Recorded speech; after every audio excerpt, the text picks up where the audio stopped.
तो WWE में तो अभी हमें रोमन रेंस और पॉल हेमन का रियूनियन देखने को नहीं मिला है, लेकिन ये चीज WWE के बाहर हो चुकी है। तो रिसेंटली ब्लूमबर्ग के पावर प्ले समिट में रोमन रेंस और पॉल हेमन का रियूनियन हमें देखने को मिला और यहाँ पर इन्होंने डिफरेंट टॉपिक्स पर बात की। तो उन्हीं चीजों को आज इस वीडियो में कवर करेंगे और अब बिना टाइम वेस्ट करते हुए शुरू करते हैं आज की वीडियो को। Hello wrestling fans, welcome back to my channel, you are watching Ayush wrestling. तो यहाँ पर रोमन रेंस और पॉल हेमन से डिफरेंट क्वेश्चंस पूछे गए, उनमें से एक था WWE और नेटफ्लिक्स के डील का। तो जब इस डील के बारे में रोमन रेंस से पूछा गया तो रोमन रेंस ने यहाँ पर कहा कि ये एक बहुत ही बड़ी डील है और रोमन ने कहा कि ये WWE की हिस्ट्री की सबसे बड़ी डील है। और इसी के साथ उन्होंने ये भी बताया कि क्योंकि हम एक रेगुलर टेलीविजन से स्ट्रीमिंग सर्विस पर मूव करने वाले हैं तो इसमें बहुत सारे चैलेंजेस भी फेस करने पड़ेंगे। उन्होंने बताया कि WWE इतने सालों से लीनियर टेलीविजन पर देखने को मिल रही है, लेकिन अब ये स्ट्रीमिंग नेटवर्क पर मूव होने वाली है, जो कि पहले किसी और ने नहीं किया है। और इसी के साथ रोमन ने कहा कि ये हमारे लिए एक बहुत ही बड़ी अपॉर्चुनिटी है, ना ही सिर्फ अपने प्रोडक्ट को शोकेस करने की बल्कि उस चीज़ को डिलीवर करने की जो कि हमने इतने सालों में मास्टर की है। और इस इंटरव्यू में जो दो बंदे इंटरव्यू ले रहे थे उनमें से एक ने रोमन को ट्राइबल चीफ की जगह ट्राइबल लीडर कह दिया। तो उस पर रोमन रेंस का रिएक्शन कुछ ऐसा था, इट जस्ट दिस वंस, यानी कि शायद रोमन ने यहाँ पर ये कहना चाह रहे थे कि क्या तुमने गलती से कहा है। और इस इंटरव्यू में रोमन रेंस ने अपने और जे उसो के रिलेशनशिप के बारे में बात की, जो कि वो WWE टेलीविजन पर डिलीवर करते हैं। तो वो बताते हैं कि जैसे वो रियल लाइफ में जे उसो के साथ है वही चीज़ वो टेलीविजन पर डिलीवर करने की कोशिश करते हैं। उन्होंने कहा कि जो रियल लाइफ में जो जोश के बारे में सोचता है वही चीज़ हम टेलीविजन पर रोमन और जे के बीच में दिखाने की कोशिश करते हैं, और इसलिए ये चीज़ टेलीविजन पर इतनी ज़्यादा नेचुरल फील होती है। और इस इंटरव्यू में सोशल मीडिया के नंबर्स के बारे में बात हुई तो पॉल हेमन ने यहाँ पर कहा कि कुछ टाइम पहले लिस्ट निकाली गई थी कि सुपरस्टार का सबसे ज्यादा सोशल मीडिया पर इम्पैक्ट है WWE में, तो उसमें रोमन रेंस नंबर 1 पर है। और रोमन रेंस के बाद जो सुपरस्टार है वो रोमन से 15 से 18% पीछे है, यानी कि रोमन के कोई आसपास भी नहीं है।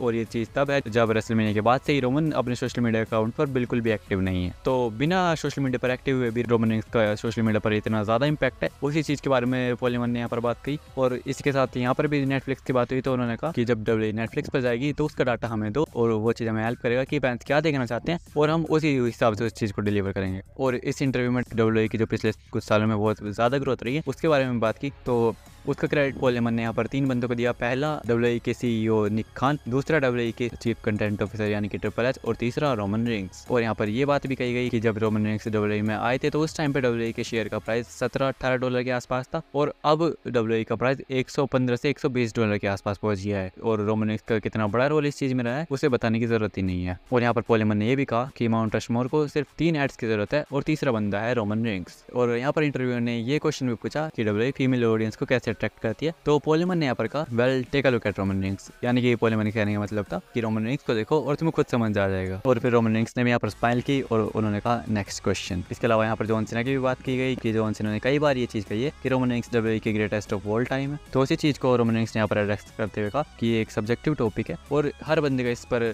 एक डिफरेंट ओपिनियन हो सकता है। तो रोमन कहने का मतलब यही था कि सबके डिफरेंट ओपिनियंस है और अगर कोई बंदा किसी और को भी गुट मानता है तो हम उसके ओपिनियन पर सवाल नहीं उठा सकते। और इसी के साथ रोमन ने ये भी कहा कि जॉन सीना WWE का इतने टाइम तक टॉप गाया रहा है और जॉन ने सारी चीज़ों को बहुत ही क्लोजली ऑब्जर्व किया है, तो जॉन सीना से बेटर इस प्रोडक्ट के बारे में और कौन जानता है। तो जॉन सीना की इस बात से मैं भी एग्री करूंगा। तो रोमन का कहने का मतलब यही था कि अगर जॉन सीना कह रहे हैं कि Roman Reigns greatest of all time है तो वो भी इस चीज़ के साथ एग्री करेंगे।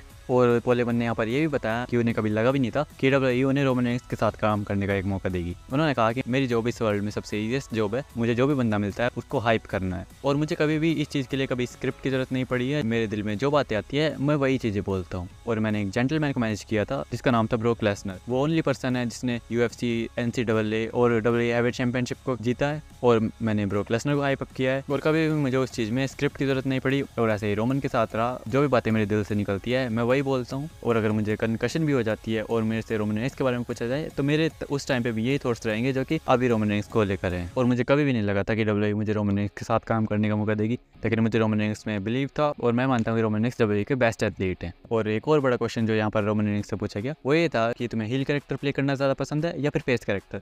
तो यहाँ पर इसका आंसर देते हुए रोमन ने कहा कि बिजनेस को तो उस टाइम पे सबसे ज़्यादा फायदा हुआ जब मैं एक हील था, but you know the future looks bright so we will see. और इसी के साथ रोमन ने कहा कि मुझे लगता है कि बेबी फेस कैरेक्टर प्ले करना एक बहुत ही ईजी काम है, लेकिन हील कैरेक्टर को प्ले करने में एक अलग ही मजा आता है। तो अभी के लिए तो रोमन रेंस बेबी फेस ही है, लेकिन फ्यूचर में इसके चांसेस हैं कि रोमन रेंस का हील टर्न में फिर से देखने को मिल सकता है। तो ये सारी बातें थी जो इस इंटरव्यू में की गई। यहाँ पर तो रोमन रेंस और पॉल हेमन का रियूनियन हो गया है। अब देखना ये है कि WWE में हमें कब इन दोनों का रियूनियन देखने को मिलता है। और आई होप कि आपको ये वीडियो पसंद आई होगी और अगर ये वीडियो पसंद आई हो तो वीडियो को लाइक करना, चैनल को सब्सक्राइब करना और ट्राइबल चीफ रोमन रेंस को एक्नॉलेज करते हुए खत्म करते हैं आज की इस वीडियो को। Thanks for watching.